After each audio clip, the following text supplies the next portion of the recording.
The letter that ended my life's work arrived on a Tuesday. It was from the Department of Defense, thin and official, and it stated that my 30-year military pension was being terminated, effective immediately. The reason cited was a clerical discrepancy on a housing form from 2007. My name is Marcus Cole. I'm 58 years old, a retired colonel, and I am the man who built Hades. Not the god of the underworld, but close. Hades is the Pentagon's most advanced strategic wargaming simulation, a piece of software so complex it could predict the outcome of global conflicts with 98% accuracy. For 2 decades, it was my life. And now, General Robert Armstrong, the man who put his name on my work, was using a 15-year-old typo to steal my future. I read the letter twice. No anger, no shock, not yet. Just a cold, quiet clarity settling in my gut. I folded the paper, placed it on my desk, and went to my home office.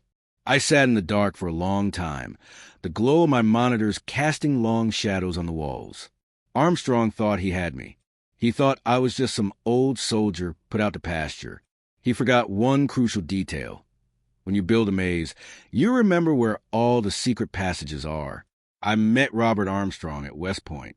He was charismatic, politically sharp, a guy who knew which hands to shake. I was the opposite.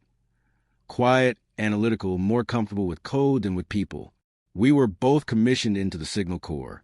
He rose to the command track, charming his superiors, while I got lost in the technical weeds, building communication networks that won battles no one ever heard about. In the late 90s, I pitched the idea for Hades, a true, dynamic wargame engine that learned from its mistakes. The brass thought I was crazy, but a few forward-thinking officers gave me a small team and a black-budget server room in the Pentagon's basement. For 10 years, my team and I poured our souls into that code. Armstrong, then a colonel like me, was assigned as our department head. He didn't understand the technology, but he understood power. He'd sit in on my briefings, nodding thoughtfully, then rephrase my reports and present them to the Joint Chiefs as his own strategic insights. When Hades finally went live, it was a revolution, and on the cover of every defense journal, there was Armstrong's face, hailed as the visionary who'd modernized American warfare. I got a quiet commendation medal and a handshake. I didn't fight it. That wasn't my way. The work was what mattered. I knew what I'd built. The system had my fingerprints all over it, right down to the developer backdoors I'd coded into the kernel, fail-safes and diagnostic tools that were never documented. A secret key just in case. After another decade as the system's chief architect, I retired. Armstrong, now a 3-star general with a corner office and control over the defense budget, gave a nice speech at my farewell party. He called me the engine under the hood. The irony was thicker than concrete. Now, sitting in my office, that cold clarity began to sharpen into focus. Armstrong hadn't just pushed me aside. He was trying to erase me. That clerical discrepancy was a lie, a weaponized piece of bureaucracy. It was an excuse to sever the last link between me and the system I created. Why? A man like Armstrong doesn't do something this petty without a bigger reason. He wasn't just settling a score. He was covering something up. And I had a feeling Hades was at the center of it. I powered on my secure terminal, a relic from my old lab that I'd been allowed to keep. I blew dust off the keyboard. It had been 2 years since I'd logged into the network. My primary access credentials would be long gone. But the back doors, those were part of the source code, invisible to any system administrator who didn't know the specific 256-character string to activate them. I typed the sequence from memory. The screen flickered. A single command prompt appeared. No alarms, no security flags. I was in, a ghost of my own machine. My first stop was the personnel archives. I pulled up my own service record. There was the housing form from 2007, flagged for review 3 weeks ago. The request had come directly from General Armstrong's office. He'd gone hunting for a reason, any reason, to cut me off. He wasn't just a credit stealer. He was a vindictive little tyrant. But that still didn't answer the question. Why now? I moved deeper into the system, towards the Hades simulation logs. For the last year, Armstrong had been using Hades to justify the acquisition of a new suite of autonomous drones and armored vehicles from a contractor called Aegis Dynamics. The contract were worth billions. The official simulation report showed the Aegis hardware performing flawlessly, achieving mission objectives with unprecedented efficiency. Congress loved it. The media loved it. But I knew the system. Hades was designed to be brutal and unforgiving, because war is brutal and unforgiving. Flawless wasn't in its vocabulary. Something was wrong. Standard users, even generals, only saw the final reports Hades generated. I went below that to the raw simulation data, the trillions of calculations that happen every second of a simulated conflict. I pulled up the logs for Operation Desert Viper, the key simulation that had greenlit the Aegis contract. The final report showed Aegis drones successfully neutralizing enemy air defenses with a 99.7% success rate, but the raw data told a different story. I could see the simulation parameters. The enemy AI's response time had been artificially slowed by 800 milliseconds. Their anti-air missile accuracy was nerfed, capped at 40%. The weather models were set to perfect, with no wind shear or dust storms that are common in desert environments. Armstrong hadn't just run the simulation. He'd rigged it. He'd put his thumb on the scale, turning a war game into a marketing demo. He was feeding the Pentagon falsified data to justify buying overpriced, ineffective equipment. This wasn't just corruption. This was treason. He was knowingly weakening the military he'd sworn to serve. I dug deeper, following the money, using my access. I jumped from the DoD network to the Treasury's procurement database. It was a simple matter to cross-reference the Aegis Dynamics payment schedule with Armstrong's personal financials. It wasn't a direct link. He was too smart for that. But I found it. A shell corporation registered in Delaware that had received over $3 million in consulting fees from an Aegis subsidiary.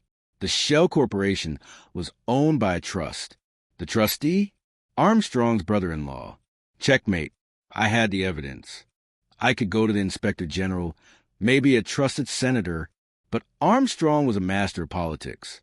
He'd bury the report, discredit me as a disgruntled retiree, and my evidence would get lost in years of bureaucratic investigation. No, this required a different approach. He had used my system to commit his crime. I would use my system to deliver his punishment. He needed to be exposed in a way he couldn't escape, publicly and spectacularly. It was time to remind them what Hades could really do. It was time for them to meet the ghost. I created a new user profile within the Hades network, one with no name, no rank, no history, just a designation, Ghost. I gave it the highest level security clearance, wrapping it in cloaking protocols I designed a decade ago. To the system, Ghost didn't exist, yet it could access everything. The next morning, the Pentagon's top strategic planners log into Hades for their weekly command-level simulation. This week's scenario was a naval conflict in the South China Sea. General Armstrong was observing personally, along with a team from Aegis Dynamics, there to watch their new autonomous warships perform. As the simulation began, I made my move. From my quiet office hundreds of miles away, I entered the exercise as an opposing force, not as a red teamer following a script, but as a dynamic, unpredictable adversary. My ghost profile took command of the enemy fleet. The colonels running the simulation didn't know what hit them. Their strategy was textbook, predictable. They deployed the Aegis ships in a standard carrier group formation. I didn't counter with a frontal assault. Instead, I used a subtle exploit in the system sonar modeling. I manipulated the thermal layers in the simulated water, creating a perfect shadow zone. I sent a single, outdated diesel submarine into that zone, a piece of equipment they'd written off as obsolete, from a position they literally couldn't see. I launched a volley of conventional torpedoes. In the sim, their multi-billion-dollar Aegis destroyer vanished from the map. A shocked silence fell over the command center. They thought it was a glitch. Then another ship vanished, and another. Within 7 minutes, I had sunk their entire carrier strike group with one ghost submarine they never even detected. The simulation ended.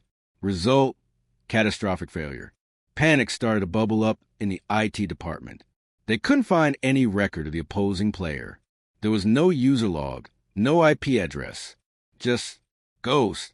Armstrong was furious. He dismissed the result as a server error and ordered them to run it again the next day. So they did. This time, the scenario was a ground conflict in Eastern Europe. They deployed the new Aegis autonomous tanks. The ones the simulation proved were virtually indestructible. I entered as Ghost again. I didn't try to destroy the tanks with brute force. I used my knowledge of their flawed sensor software, something the raw data had shown me. I created a complex electronic warfare environment, feeding the tanks a loop of ghost signals and false target data. The billion-dollar tanks, completely confused, began firing on each other. The battlefield turned into a nightmare of friendly fire. Result, catastrophic failure. Now, the Pentagon was in chaos. Who was this Ghost? A foreign power who had hacked their most secure network? A disgruntled insider? Armstrong put the entire Cyber Command on high alert, demanding they find the breach. They found nothing. They were looking for an open door, not realizing the architect was already inside, using the blueprints to walk through walls. For 2 weeks, I systematically dismantled every scenario they ran. I used unconventional tactics, logical exploits, and the deep, fundamental truths of warfare that code can't always capture, but that a human mind, my mind, could. I specifically targeted the Aegis equipment in every simulation, exposing its weaknesses with brutal efficiency. I made their expensive new toys look like a liability. The final move came during a full-scale exercise involving the Joint Chiefs themselves. Armstrong was there, sweating, trying to reassure everyone that the system was secure. The scenario was a global-level nuclear exchange simulation, the ultimate test. This time, I didn't play as the enemy. I played as a system administrator. As they prepared to launch their counterstrike, a message appeared on the main screen in the war room, visible to every general, every admiral, every cabinet member present. It wasn't a threat. It was a data file. With one command, Ghost began to upload the complete, unredacted logs from every rigged Aegis simulation. Side by side on the screen, the real data appeared next to Armstrong's falsified reports. The nerfed enemy stats, the perfect weather, the impossible success rates, all of it laid bare for everyone to see. Then came a second file, the full financial trail from Aegis Dynamics through the Shell Corporation to Armstrong's brother-in-law. The room was dead silent. General Armstrong's face went white as a sheet. He looked like a man who had just watched his entire world dissolve. He started stammering, calling a hack, a foreign cyber attack, fabricated data. But it was too late. The truth was on the screen, displayed by the very system he had used to build his career. My system, at that exact moment.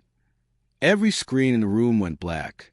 A single line of text appeared in simple white font. You forgot about the man under the hood. Checkmate. MC. Simultaneously, a full data package with my narrative and all the evidence was delivered to the inbox of a trusted investigative reporter at the Washington Post. I had called him the day before, telling him to watch his email for the biggest defense procurement scandal in 30 years. The fallout was immediate and absolute. General Armstrong was relieved of command before he even left the war room. The FBI and NCIS swarmed his office, seizing every file. Aegis Dynamics stock plummeted to zero, and its executives were indicted. The entire multi-billion-dollar contract was canceled. 2 days later, the Secretary of Defense called me personally. There were no accusations, no questions about how I'd done it, just a quiet, tired apology. He informed me that my pension was being reinstated, with full back pay and a formal letter of exoneration from my service record. They offered me a position as a permanent civilian consultant, overseeing the integrity of the Haiti system, a new chief security officer role, reporting directly to the board. I respectfully declined. My war was over. A month later, I was sitting on the porch of my house, looking out over the mountains. The world was quiet. My honor was restored. My phone buzzed. It was a text from a young captain I knew at the Pentagon. Sir, they're calling the new anti-corruption protocol the cold doctrine around here. Thought you should know. I smiled. Armstrong was facing 20 years in federal prison. His name would be a warning, a synonym for disgrace. I had never raised my voice, never filed a grievance, never made a threat. I had simply used the truth as a weapon, delivered with surgical precision by a ghost in the machine, a ghost they had created when they tried to erase the man who built it all. I deleted the backdoor access for good, severing my final tie. The system was safe now, and for the first time in a long time, so was I.